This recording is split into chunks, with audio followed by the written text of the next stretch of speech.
지난주일 우리는 내가 누릴 24 이런 말씀을 우리가 함께 나눴습니다. 그건 사도행전 1장의 언약을 가지고 우리가 기도하는 것을 말하고 있고, 또 주님께서 주신 증거를 가지고 증인의 삶을 사는 그런 삶을 우리 개인이 누릴 24라고 우리가 말할 수 있습니다. 오늘은 교회가 누릴 24가 이렇게 되겠어요. 그럼 먼저 우리가 교회라고 할 때 교회를 우리가 조금 이해할 필요가 있죠. 성경은 예배당 물론 교회 맞습니다. 그러나 그보다 더 중요한 것은 구원받은 성도 개인과 성도들의 모임을 교회라고 이렇게 말씀하고 있죠. 그래서 진정한 교회는 성도들의 그 모임이다, 이렇게 말할 수 있습니다. 고린도전서 1장 2절은 교회를 설명할 때 구원받은 성도들의 모임, 그걸 교회로 이렇게 말씀하고 있어요. 또 실제로 교회는 성도들이 모이는 예배당도 사실은 그 교회죠. 그리고 중요한 것은 실은 장소의 의미도 있지만 구원받은 성도들이 함께 모였다, 이제 이게 가장 중요한 거죠. 사실 예배당, 성전 너무나 중요하죠. 하나님 보실 때 중요한데 더 중요한 게 있습니다. 그게 사실은 구원받은 바로 성도죠. 그래서 성경은 구원받은 성도를 이제 교회다 이렇게 말하고 있고요. 고린도전서 3장 16절은 우리에게 말씀하기를 구원받은 성도 안에 성령이 계신다고 말하고 있죠. 그래서 성령은 하나님이십니다. 너희 안에 성령이 거하시는 것을 알지 못하느냐, 이렇게 말씀하고 있어요. 그리고 구원받은 모든 성도에게는 하나님의 성령이 함께 계시죠. 또 실제로 교회를 통해서 교회가 한 일을 잘 보여주는 이런 내용들이 있습니다. 그게 사도행전 전체는 교회가 뭔가를 우리에게 잘 말하고 있고, 또 사실 신약의 모든 성경의 내용이죠. 신약 성경의 사도행전을 제외하면 모든 우리가 성경을 서신서라고 말할 수 있습니다. 서신서의 모든 내용도 무엇을 말하고 있냐? 교회에 대해서 이렇게 잘 말하고 있죠. 그러면 사도행전과 함께 서신서에서 증거된 그 메시지를 우리가 이렇게 볼 수 있습니다. 복음 가진 사람이 이 복음을 누렸고, 또 복음 가진 그들이 나가서 증거했죠. 증거한 그 내용을 성경은 그렇게 말하고 있습니다. 예수님이 그리스도다, 이렇게 말하고 있어요.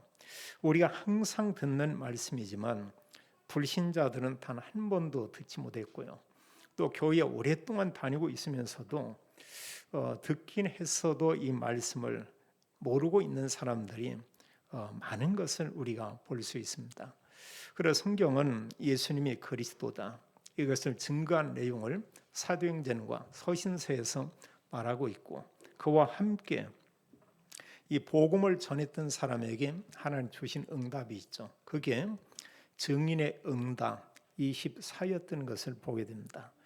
진짜 내가 하나님의 응답을 받고 있고, 하나님 나와 함께 있고, 또 하나님은 나를 이 시대에 불러서 많은 사람 살리는 전도 제자로 하나님 세우셨다. 이제 이런 축복을 우리가 24 하고 있다, 이런다면 어느 면에 다 가진 거고 다 끝났다고도 이렇게 볼 수가 있겠죠. 그래서 교회는 이런 언약을 가진 사람들의 모임이 이게 진정한 교회다. 그리고 우리가 성경에서 이렇게 볼 때요, 첫 번째로 이런 교회가 그리스도인이 붙잡을 그런 언약이 있죠. 사실 올바로 하나님의 언약을 붙잡는 그런 사람이 있고, 또 이 언약을 붙잡을 때 잘못 붙잡는 그런 사람도 있고, 또 그런가 하면 아예 언약이 뭔가를 모르는 이런 사람들이 있죠. 그리고 교회 안에 예배를 드리고 있지만 하나님의 성경을 통해서 주시는 말씀이 뭔가를 아예 모르고 그냥 교회에 다니는 이런 사람들이 있어요. 또 뭔가 교회 와서 말씀을 듣고 붙잡긴 한데 좀 이렇게 다른 거, 틀린 거, 그런가 하면 비슷한 거, 이걸 붙잡고 있지 진짜 하나님께서 교회에 주기 원하는 이런 말씀을 놓친 사람들이 많이 있는 것을 우리가 보게 됩니다. 그래서 성경에서 이런 내용을 어렵게 말하고 있냐? 그렇게 말하고 있지 않죠. 그럼 교회가 구원받은 성도가 붙잡을 언약은 뭐냐? 예수님께서 40일 동안 말씀을 했습니다. 40일 내용을 보면 계속해서 반복했다고 이렇게 볼 수가 있죠.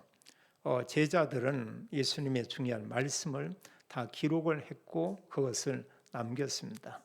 그걸 또 다른 제자에게 전달을 했고 그것을 후대들에게 이렇게 전달을 했죠. 또 하나님 그런 말씀을 하나님께서 이렇게 보존했습니다. 그래서 그 하나님 말씀이 정리된 것을 우리가 성경 안에서 이렇게 볼 수 있죠. 근데 40일 말씀한 것은 마태복음 28장 16절로 20절은 간단하게 말씀하고 있어요. 너희는 가서 모든 민족을 제자로 삼아 이렇게 말하고 있습니다. 또 그러면서 중요한 얘기하고 있죠. 이런 복음 전할 그 일을 하는 그들에게 그리스도께서 세상 끝날까지 항상 함께 있겠다 이런 약속을 했습니다. 우리가 그걸 이제 위드 임마누엘 이렇게 말하고 있죠. 하나님께서 복음 가진 사람과 세상 끝날까지 함께 있다. 근데 그게 중요한데요. 정말 중요한 건 앞부분이죠. 모든 민족을 제자로 삼아. 그래서 우리가 세계 복음화 이렇게 말하고 있죠. 또 마가복음 16장 15절 20절에 마가 요한은 그렇게 기록하고 있습니다. 부활하신 후에 40일 동안 예수님이 하신 말씀을 요약하는데 말씀하기를 너희는 온 천하에 다니며 만민에게 복음을 전파하라 이렇게 말하고 있어요. 그래서 제자들이 나가서 복음을 전하는데 보좌에 계신 주님께서 복음 전하는 그들과 함께 있었다. 이렇게 성경은 기록하고 있습니다. 그래서 구원받은 성도에게 하나님이 함께 있지만 정말 하나님이 나와 함께하는 것을 우리가 느낄 수 있는 가장 큰 일은 실제로 그런 점검할 부분이 어떤 거냐? 많은 사람들이 하나님 나와 함께 있다 잘 모르고 있거든요. 우리가 기도하면서 응답받으면 그걸 우리가 고백하죠. 하나님이 나와 함께 있구나. 그런데 이보다 더 구체적으로 알 수 있는 것이 예수님이 그리스도다 증거할 때 그때 우리가 알게 돼요. 그때는 성삼위 하나님이 역사하게 되고 그 시간에 모든 흑암이 무너지고 또 구원받을 사람에겐 하나님 구원의 은혜도 주고요. 어느 사람은 복음을 듣기만 했는데 치유의 역사가 일어나는 이런 일도 우리가 볼 수 있습니다.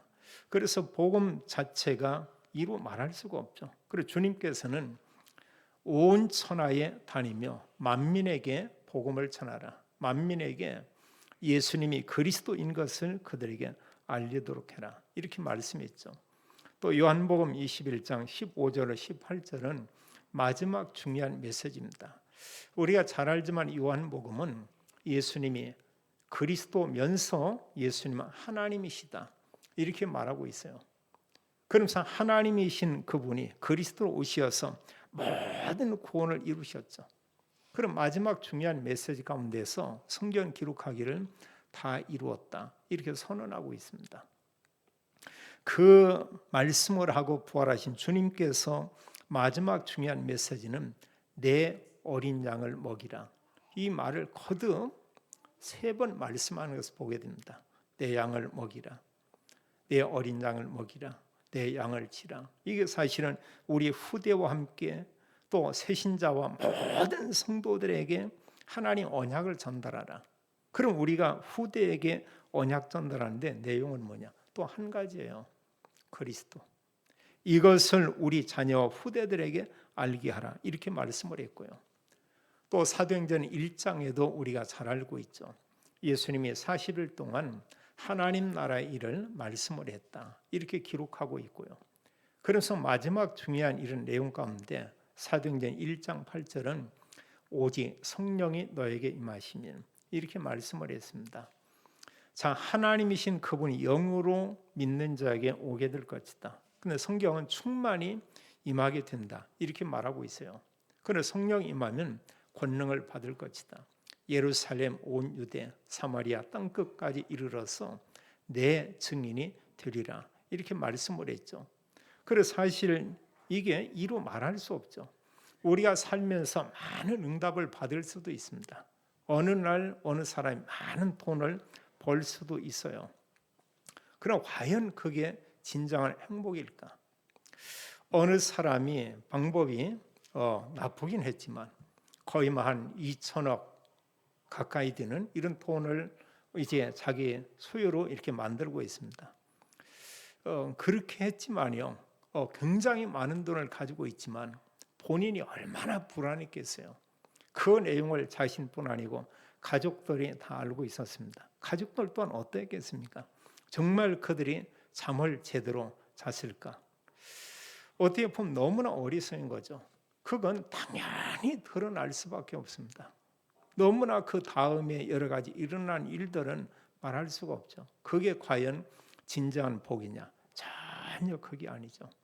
어떻게 보면은 너무나 이런 비참한 모습이라고 우리가 볼 수 있습니다. 또 그게 아니고요.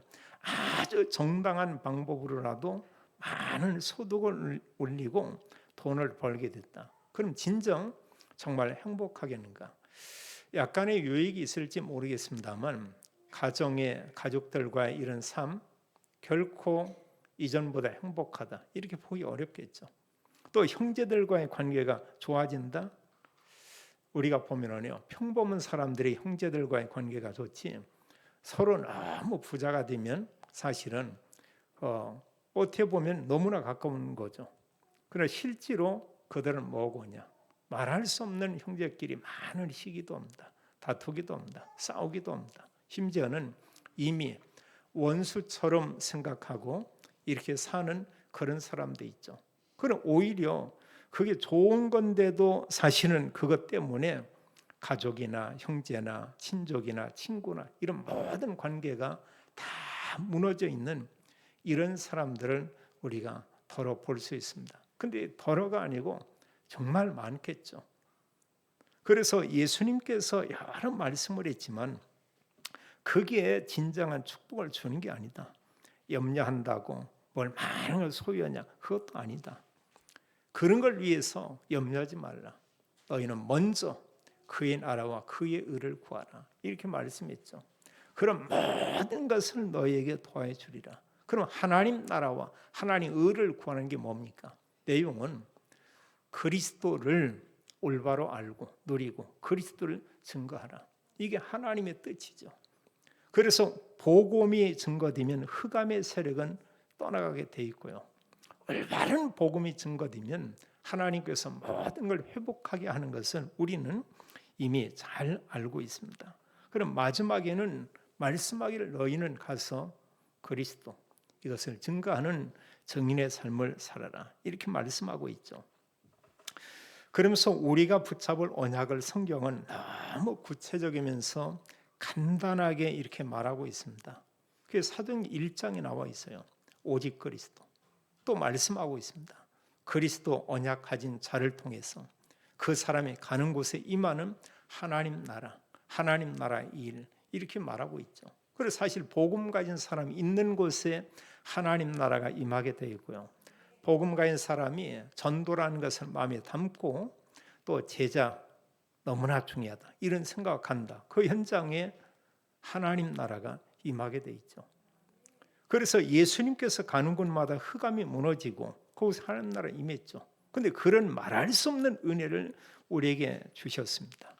그러면서 우리에게 우리의 힘이 아니고 세상 사람들의 좋아하는 그런 어떤 배경이 아니고 우리에게 배경은 하나님 나라 오직 성령이다. 이렇게 말하고 있죠. 그래 하나님께서 성삼위 하나님께서 우리와 함께할 것이다. 이렇게 말했습니다. 또 하나님께서는 예배를 통해서 강단에 이런 말씀을 듣게 하죠. 그리고 우리가 이제 강단에 이런 설교나 이런 말씀, 또 우리가 많은 이 시대에 수많은 말씀들을 들을 수가 있습니다. 한 곳에 앉아서 10군데 메시지도 들을 수 있고요.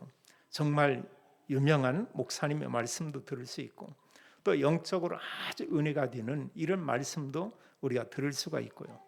참 너무나 감사한 거죠. 다 모든 복음의 은혜를 받지만 예배와 함께 본인이 소속된 교회의 강단을 통해서 말씀을 놓친다. 그것 또한 그렇게 옳은 것은 아니죠. 그런 부분들이요. 그래서 우리가 하나님의 이런 말씀, 때로 어떤 모임에서 이런 말씀을 이렇게 듣고 할 때 이제 여러 성도들을 보면 몇 종류가 있죠. 이런 말씀들 듣는데 전혀 그 말씀을 이해 못하는 사람이 있습니다. 전혀 못 알아듣는 그런 사람이 있어요. 앉아 있긴 앉아 있었죠. 근데 그 내용에 대해서 아예 아무것도 몰라요. 전혀요. 또 어느 사람들은 말씀을 들으면서 어느 정도 이해하고 깨닫기도 하고 이런 사람이 지금 아는 사람이 있습니다.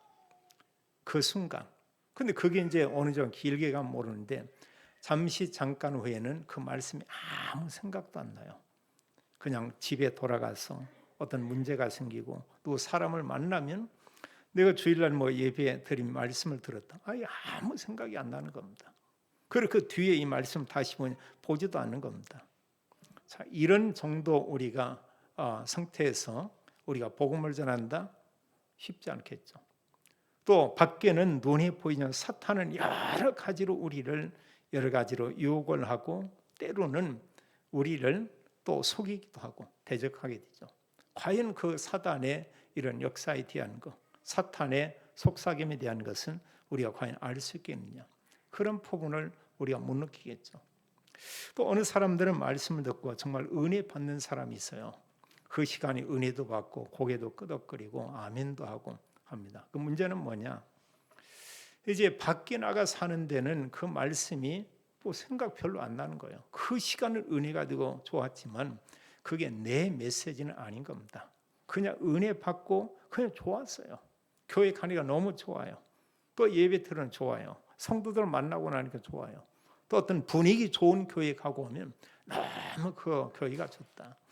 어느 분이 좀 이렇게 큰 교회를 다니더라고요. 근데 오랫동안 다니는데 이분이 뭐냐? 구원이 확신이 없어요. 그래 복음을 전해서 이분이 영접하고 몇 달 동안 이 성경 공부를 이렇게 했었습니다. 아주 엄청난 큰 교회예요. 그럼 제가 그분께 이제 이렇게 물었어요. 그 교회 왜 이렇게 나가고 오냐? 이분이 두 가지를 얘기했습니다. 하나는 교회 분위기가 너무나 좋다는 거예요. 선교의 이런 부분 여러 부분이 있는데 가면은 대단한 배경을 가진 이런 사람들이 있는데 그분들이 참 이렇게 잘 대해준다는 거예요. 그리고 여러 부분에 이런 도움도 이렇게 준다는 겁니다. 이제 하나가 이제 그런 부분이고요. 그리고 이 교회에 가면 분위기가 너무 좋다. 그리고 이분이 또 얘기를 했어요. 그 교회는 큰 교회인데 이분이 그 보니까 보험업도 하고 다른 어떤 일을 하더라고요. 근데 거기 가면 여러 사람이 있으니까 여러 사람들이 자기 이런 업에 관계돼 해줘서 사실 경제적인 상당한 그 유익도 있다고 하는 거예요. 근데 정작 이분은 뭐냐? 구원이 뭔지 전혀 모르고 있습니다. 구원이 뭔지 모르고 있어요. 정말 복음을 받던 이게 복음인데 그분이 그런 얘기를 해요. 어느 면에 우리 곁에 이런 사람들이 굉장히 많이 있죠. 지금도 사실 어느 분이 교회에 가면 분위기 좋으니까 아니면 어떤 사람 나의 유익을 위해서 좀 노골적이라면 어떤 장사 속으로 이렇게 가는 이런 경우도 있습니다. 뭐 나쁠 건 없죠. 근데 그런 교회 다니면서 정말 구원받지 못하고 복음의 말씀을 모르면서 평생을 다녔다. 어떻게 본다고 하면 그건 너무 어리석은 그런 생활이었다고 우리가 볼 수 있겠죠. 그럼 올바른 하나님의 말씀을 듣는데 그것은 하나님께서 이 말씀을 내게 줬다. 그렇게 붙잡는 게 이게 언약이거든요. 말씀을 언약으로 내가 받는다. 참 이루 말할 수 없습니다. 때로 거기만 훈련 메시지가 될 수 있고요. 또 기도 수업에서 우리가 볼 수가 있고요. 토요 모임에서 우리가 볼 수 있고 강단의 말씀을 통해서 어느 사람과 포럼하고 말씀을 나누는 가운데 어느 분이 얘기한 말씀이 그걸 듣는데 하나님이 내게 준 이런 그 말씀이다. 그래서 성경의 모든 믿음의 사람들은 말씀을 그렇게 받았죠. 언약으로 그걸 딱 붙잡은 겁니다. 마가 다락방에 모였던 사람들이 예수님께서 그리스도 하나님 나라의 오직 성령 이것을 참고하는 게 아니고 그 말씀을 통해 은혜 받은 것만이 아니고 그걸 넘어서서 그 말씀을 언약으로 붙잡았죠. 그래서 정말로 그 말씀 가지고 기도했습니다. 이때 성삼위 하나님이 역사한 것을 우리가 볼 수 있죠. 언약을 우리가 붙잡는다. 그러면 반드시 일어나는 일이 있죠. 하나님 붙잡은 언약의 말씀, 그게 언제인지 모르지만 붙잡은 거 하나님이 성취시키는 그런 시간표가 있고요. 또 언약의 말씀 붙잡아 기도했다. 반드시 하나님 그 사람에게 응답을 주죠. 그럼 말씀 성취와 기도 응답은 사실은 거의 보면 같이 이렇게 오게 되죠. 그게요. 그리고 우리는 여러 부분에 이런저런 일들이 성취됐다. 말씀 연관되지 않는다고 하면 응답 맞지만 때로 보면 그 응답이 우리를 속이는 경우도 있어요. 그것 때문에 내가 사실은 그리스도와 더 멀어지는 경우도 있습니다. 그것 때문에 예배와 함께 영적 생활을 놓칠 수 있는 이런 경우도 많이 있어요. 그 이전에는 누구 만나 오직 그리스도. 정말 그리스도는 모든 문제 해답이다. 이렇게 말씀을 했는데 언제부턴가 어떤 응답을 받는데 말씀이 아닌 다른 응답을 받으면 그걸 사람은 말할 수 있게 됩니다. 때로는 그게 자녀 자랑일 수 있고요. 사업에 대한 자랑일 수 있고요. 또 어떤 물질 이런 부분에 대한 이런 자랑이 될 수가 있고요.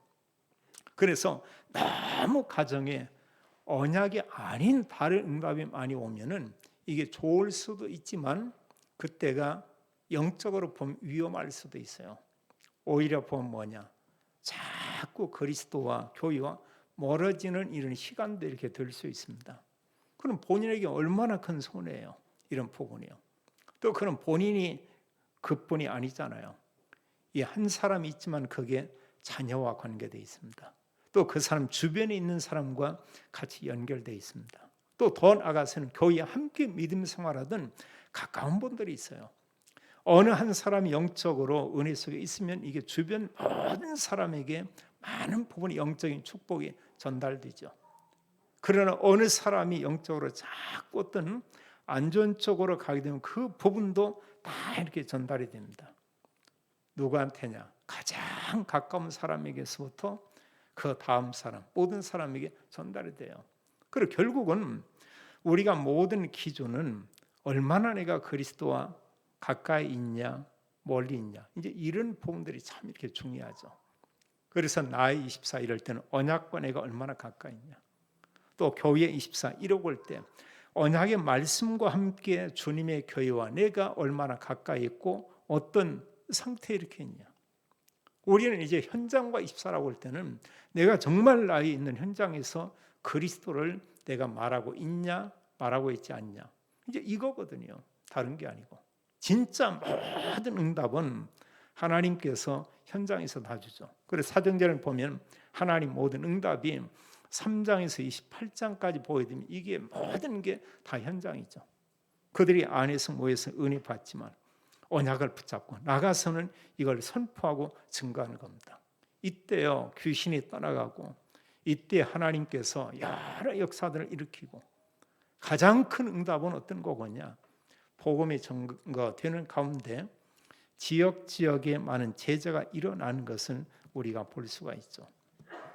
두 번째로 우리가 기억할 것은 하나님의 언약을 가지고 기도하면 반드시 응답이 오죠. 초대교회 성도들이 그리스도 하나님 나라 오직 성령 이런 언약을 가지고 기도했습니다. 2장 1절로 4절을 보니까 모인 모든 사람에게요. 누구는 제외하고 이게 아닙니다. 마가 다락방에 모인 모든 사람들이 다 같이 주님께서 약속한 하나님의 성령으로 충만하게 됐다. 이렇게 말하고 있습니다. 성경 기록하기를 거기에 모인 모든 사람이 다 성령의 충만함을 받고 이렇게 말하고 있어요. 바로 사도행전 1장 8절의 말씀이 주님이 말씀한 후 열흘 후에 그 말씀이 이렇게 성취됐죠. 그럼 하나님은 언제 우리에게 이런 응답을 주냐? 하나는 우리가 붙잡은 언약 따라 또 우리 어떤 믿음의 상태 따라 그게 맞다고 하면 하나님은 그 사람에게 가장 그 사람 필요한 그 시간에 하나님이 응답을 허락하죠. 그래서 우리가 사실 하나님 앞에서 언약을 붙잡는다. 이건 참 놀라운 일이에요. 어느 교회에 이렇게 보니까 이제 오늘 이런 입당 예배를 드리면서 반면에 또 237 이런 그 비전센터 기공 예배를 또 이렇게 시작한다고 하는 그 내용을 이렇게 봤습니다. 물론 이제 유 목사님께서 오후에 와서 입당 예배는 함께하고, 그 전에는 어느 선교사님이 이제 237 이런 비전 센터를 이제 기공하게 되는 기공식 그 예배를 이렇게 인도하더라고요. 그럼 여러 교회들이 지금 그런 내용들을 기도하고 있죠. 237은 뭐하고 관계 있냐? 말 그대로 그것은 제자와 선교, 그런가 하면 우리 후대, 이게 그 속에 다 포함되어 있는 것입니다. 하나님은 이런 237 모든 민족이 살리기 원하고요. 그리고 우리가 이방인의 뜰, 또 그러면서 우리 후대들, 렘넌트들 위한 렘넌트의 뜰, 그러면서 이런 언약을 가지고 올바른 성경에 있는 기도를 하는 겁니다. 기도의 뜰. 그런 그 모습을 이렇게 보면서요, 비록 적은 교회지만 하나님은 저희 교회에 미리 하나님 응답을 이렇게 주셨구나.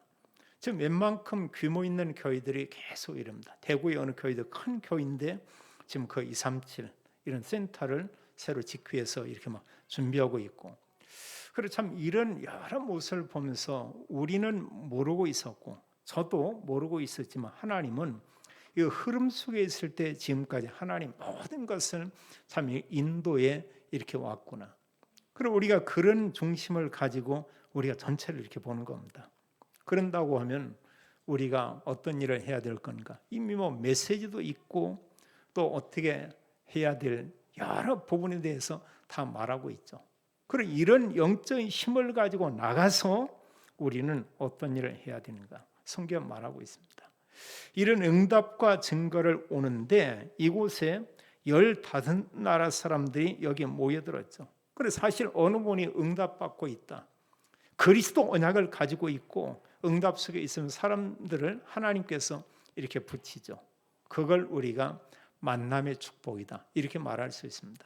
성경에서 볼 때 바울이 올바른 복음 가지고 있죠. 하나님 바울 중심으로 많은 사람을 만나도록 연결시키죠. 또 복음 가진 제자들이 가는 곳에 하나님이 이 사람들을 보냅니다. 마가 다락방에 성령이 임한 이후에 예루살렘에 있던 여러 나라 사람들이 오순절 이런 절기를 지키기 위해서 왔다가 그들이 헤롯 대성전과 비교할 수 없이 마을 큰 다락처럼 조그마한 이런 골목길에 있는 그런 공간에 사람들이 모여들었어요. 성경은 기록하겠습니다. 15나라 사람들이 그곳에 모이게 됐다. 이게 중요한 만남의 축복이죠. 모인 그들이 올바른 복음을 들었습니다. 이날 그곳에서 베드로가 이제 여러 사람들에게 내가 설교해야 되겠다 작정하는 게 아니죠. 수많은 사람들이 모여들고 있었고 어느 사람들은 그들에 대해서 막 조롱을 하고요. 심지어는 술 취했다 이런 얘기도 있고, 아니다, 뭔가 지금 보면 이 사람들에게 어떤 놀라운 이런 일들이 있는가 보다. 이런 가운데 베드로가 모여든 수천 수만의 사람들에게 하나님 말씀을 전하는 겁니다. 여기 베드로의 그 설교 내용을 이렇게 보면 여러 내용들이 있습니다만 크게 그 내용 가운데 세 가지를 이렇게 증가하는 걸 보게 돼요. 그 모인 사람들에게 무엇을 얘기하고 있냐? 자, 하나님께서 요엘 선지자를 통해서 말씀하지 않았냐? 요엘서 2장 28절로 32절의 말씀처럼 말세에 하나님께서 하나님 영을 만민에게 부어준다고 예언하고 말씀을 했다. 그 말씀이 지금 이곳에 성취됐다고 하는 것을 증거하고 있어요. 모인 사람들이 놀랐겠죠. 그들은 잘 알고 있습니다. 하나님의 영이 성령이 어느 시점에서 모인 사람에게 충만히 임할 것이다 이걸 알고 있었는데 그 성령께서 마가 다락방에 지금 임한 것이다. 바울이 그걸 얘기해요. 하나님의 언약의 말씀이 지금 이곳에서 성취됐다 이걸 말씀하고 있고요. 이러면서 여기에서 이제 그 베드로가 전한 말씀의 그런 내용을 우리가 볼 수 있죠. 그럼 베드로가 전한 그 말씀의 내용 가운데서 그 중요한 핵심이 뭐였냐? 하나는 예수님이 바로 이제 그리스도인데 이걸 이제 증거하는 겁니다. 그 모인 모든 사람 이건 충격적인 거예요. 거기에 성령이 임했고요. 또 거기에 모인 사람들이 그 어떤 말씀을 들었나 봤더니 자기들이 그동안 거부했고 자기들이 그동안 이렇게 인정하지 않았고, 그런가 하면 불과 얼마 전에 십자가에 달려 죽은 그 예수라는 그분, 그 예수가 그리스도라고는 이런 말씀을 이들이 듣게 되는 것입니다.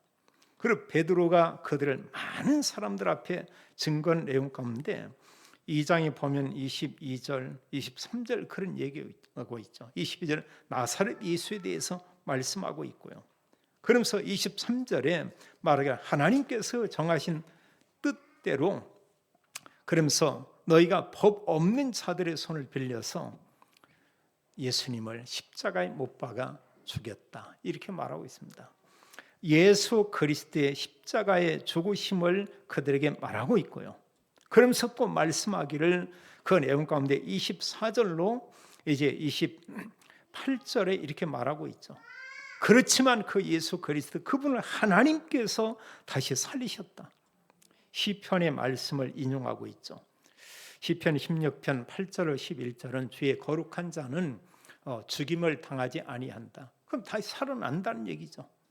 죽었지만 말씀한 그대로 예수님께서 3일 만에 다시 부활했다고 하는 것을 그들에게 알리고 있어요. 단순히 부활한 정도만 아니죠. 부활하신 주님께서 구원받은 성도들 안에 영으로 계시기도 하고요. 부활하신 주님께서 지금도 하나님 보좌 우편에 계시고 성도들이 모인 곳에 성삼위 하나님으로 함께 계시죠. 놀라운 거예요. 불신자들이 모이는 밖에 공연장에 수천 수만이 모인 곳에 거기에 하나님이 함께하냐? 설령 함께한다고 해도 전혀 느끼지 못하죠. 하나님이 함께할 이유가 없죠. 그런 곳에. 근데 복음 가진 성도들이 예비하고 복음 가진 성도들이 속으로 모임을 갖고 이런 모임을 갖는 하나님이 그들과 함께하죠. 또 하나님께서 그곳에 역사하는 것을 우리가 볼 수 있습니다. 그래 하나님의 언약의 말씀을 가지고 모인다. 굉장히 놀라운 얘기죠. 그럼 말씀한 그대로 부활했다. 그럼 말씀의 맨 마지막에 중요하게 그들에게 강조하는 게 있습니다. 그게 뭐냐? 결론적으로 그 말씀을 하는데 바로 36절이죠. 우리 같이 함께 읽겠습니다. 그런즉 이스라엘 온 집은 확실히 알지니 너희가 십자가에 못 박은 이 예수를 하나님이 주와 그리스도가 되게 하셨느니라 하니라. 아멘. 그들에게 말씀하죠. 너희가 십자가에 못 박은 이 예수를 하나님이 주와 그리스도가 되게 하셨느니라. 이렇게 말하고 있습니다. 한마디로 예수가 바로 그리스도다. 예수님이신 그리스도 이분만이 우리 인간을 모든 사람을 구원하실 수 있다. 베드로가 그 설교를 했어요. 만약에 이때 베드로가요 다른 설교를 했다고 하면 예수님 믿으면 복 받습니다. 예수님 믿으면 자녀가 잘 됩니다. 예수님 믿으면 사업이 번창합니다. 이렇다면 그런 내용을 제자들이 기록했을지 모르겠습니다. 그러나 미안하지만 성경에는 그런 내용을 기록하지 않겠죠. 성경은 어느 걸 기록하고 있냐? 그리스도 중심으로 성경을 기록하고 있어요. 또 그리스도 언약을 가진 제자 중심으로 하나님 말씀을 기록하고 있는 것을 우리가 볼 수 있습니다. 그 모인 모든 사람 앞에 올바른 복음을 전했죠. 이 말씀을 듣고 37절로 41절을 보니까 많은 사람들이 그리스도를 믿는 것을 보게 됩니다. 회개운동이 일어났어요. 그들이 말하기를 37절에 보면 형제들아 우리가 어찌할꼬. 이때 중요한 말씀을 하죠. 38절 한 절을 함께 읽습니다. 베드로가 이르되 너희가 회개하여 각각 예수 그리스도의 이름으로 세례를 받고 죄 사함을 받으라. 그리하면 성령의 선물을 받으리니. 회개하라. 그 돌이키면 된다. 이것은 사실은 한순간에 일어나는 사건이죠. 돌이킴과 함께 죄 사함과 함께 성령을 선물로 받게 되고요. 이런 사람들이 교회 앞에서 세례 받는 것이죠. 구원받은 하나님 자녀가 됐다. 이제 그들이 보면 그리스도를 부인했던 사람이 뭐냐? 예수님이 그리스도다. 나 이런 고백을 한다. 그래 누구든지요 그리스도를 믿기만 하면 구원받죠. 하나님께서 이런 은혜를 우리에게 이미 주었습니다. 성경 기록하기를 41절에 보니까 이 말씀을 듣고 세례를 받은 사람이 3천이나 더하더라 이렇게 말씀했어요. 지금 성경이 신도의 수가 3천이나, 전에 기록했던 성경은 제자의 수가 3천이나 이렇게 말했습니다. 사실 제자의 수라는 게 맞을 것 같아요. 왜냐하면 제자 기준은 다른 게 아니고 다른 사람에게 예수님이 그리스도입니다. 그리스도, 당신 모든 문제를 완전히 끝낸 분입니다. 이거 말하는 제자거든요. 그럼 여기 모인 3천 이 사람들이 뭘 했냐? 분명히 사람들은 나가서 예수님 그리스도입니다 이렇게 전했죠. 단순히 그냥 신도 이런 정도가 아니고요. 그냥 그리스도인 이게 아니고 나가서 예수님이 그리스도라는 사실을 알리고 말할 수 있는 그런 사람이 있죠. 그런 의미에서 성경은 제자다 이렇게 말하고 있습니다. 그래서 사실 하나님의 언약을 붙잡는 이런 역사가 일어나고요. 베드로가 분명한 복음을 전했습니다. 이때 많은 사람이 돌아왔죠. 우리도 마찬가지죠. 우리가 사람을 만나지 않으면 그냥 기도하면 되죠. 그 누군가 만나면 우리가 기도하면서 그 사람에게 전할 메시지, 그게 바로 이제 그리스도죠. 마지막으로요. 초대교회 성도들의 이런 생활을 우리가 보게 됩니다. 이들은 바른 복음을 알고 있었죠. 그러면서 42절에 보니까 성경은 그렇게 말하고 있죠. 그들이 사도의 가르침을 받아 서로 교제하고 떡을 떼며 오로지 기도하기를 힘쓰니라. 이건 뭐냐? 말씀을 이들이 중요하게 여기는 거예요. 또 말씀을 가지고 이들이 교제했고요. 우리가 포럼 이렇게 말하고 있고요. 떡을 떼고 이건 그리스도의 구원을 기념하는 겁니다. 성만찬이죠. 그러면서 이런 언약과 말씀을 가지고 이들이 오로지 기도에 힘쓰니라 이렇게 말하고 있죠. 그래서 언약의 말씀을 가지고 기도하고 마음에 담겨 있다. 그 24죠.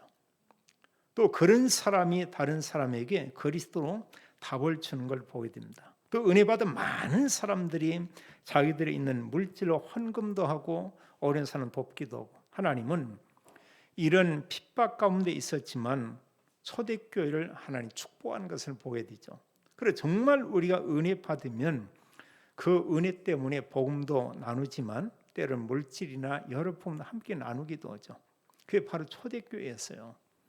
하나님께서 초대교회에 이런 복음과 함께 경제 이런 복을 줬고요.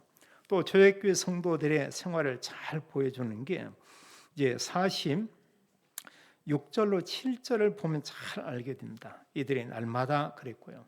마음을 같이하여 성전에 모이기를 힘쓰고 집에서 떡을 떼며 기쁨과 순전한 마음으로 음식을 먹고 그리고 하나님을 찬미하며 또 온 백성에게 칭송을 받으니 주께서 구원받는 사람을 날마다 더하게 하시니라. 이들이 성전에서 집에서 모기를 힘썼다. 그래서 예배, 우리가 또 구역 예배, 아니면 어떤 다락방, 어떤 또 이런 모임, 뭐 성경 공부, 이제 이런 모임들이 정말 소중하죠. 좀 아쉬운 것은 사실 수십 년 전에 비해서는 이런 모임들이 많이 적다는 겁니다. 제가 이 직장에 다닐 때 그 당시에 웬만한 회사에 가면 신호위라는 게 거의 다 있었어요. 제가 다니던 LG에도 있었고 그 주변에 다른 데도 있었고 안양이 지역에도 한 30-40군데 회사에 이런 모임이 있더라고요. 한 번 모이면 전체 모이는데 한 2,000명 가까이 이렇게 굉장히 많은 사람 모이고 1년에 한 번씩 큰 행사를 했던 이런 기억들이 있습니다. 제가 전체 회장은 아니고요. 공동 부회장 이러면서 함께 3년 적은 이렇게 있었어요.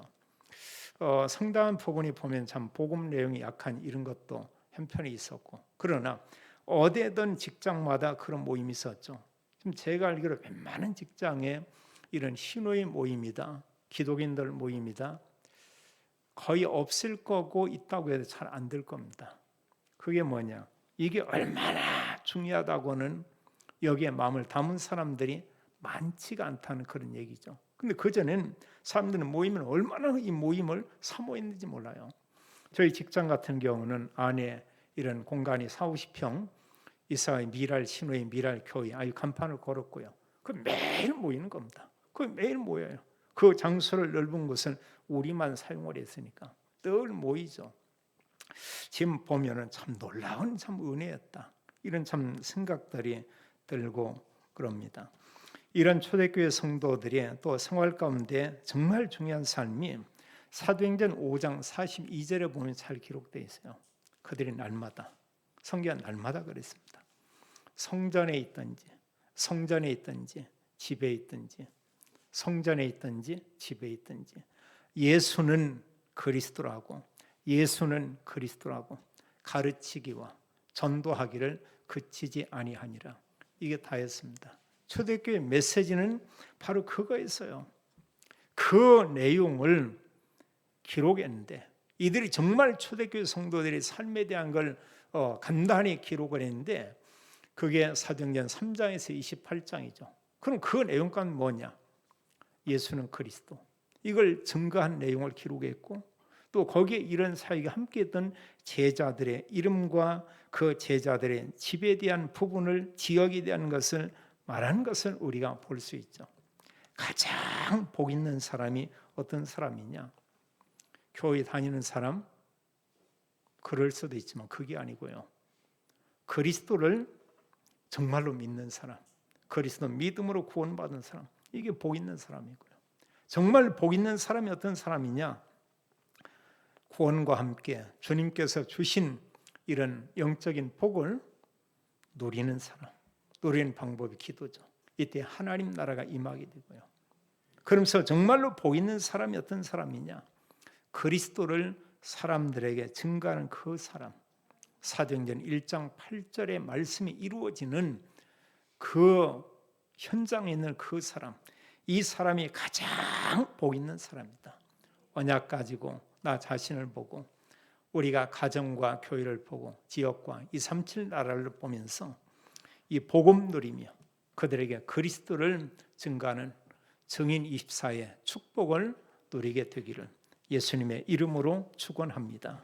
아버지 하나님 감사합니다. 우리를 하나님 부르셔서 하나님의 자녀가 되게 하고 교회가 되게 하고 성령이 우리와 함께 계시면서 하나님 구원과 함께 구원과 말씀 영적인 복을 누리게 하며 또 이 시대에 저희들을 불러서 그리스도 제자가 되게 하고 그리스도를 선포하는 전도자 증인 되게 하심을 인하여 감사합니다. 가는 곳마다 성령으로 역사하고 하나님께서 언약 가진 모든 제자에게 성삼위의 하나님의 복과 함께 오력으로 믿음의 가정과 산업을 축복해 주옵소서. 주 예수 그리스도 이름으로 기도하옵나이다. 아멘.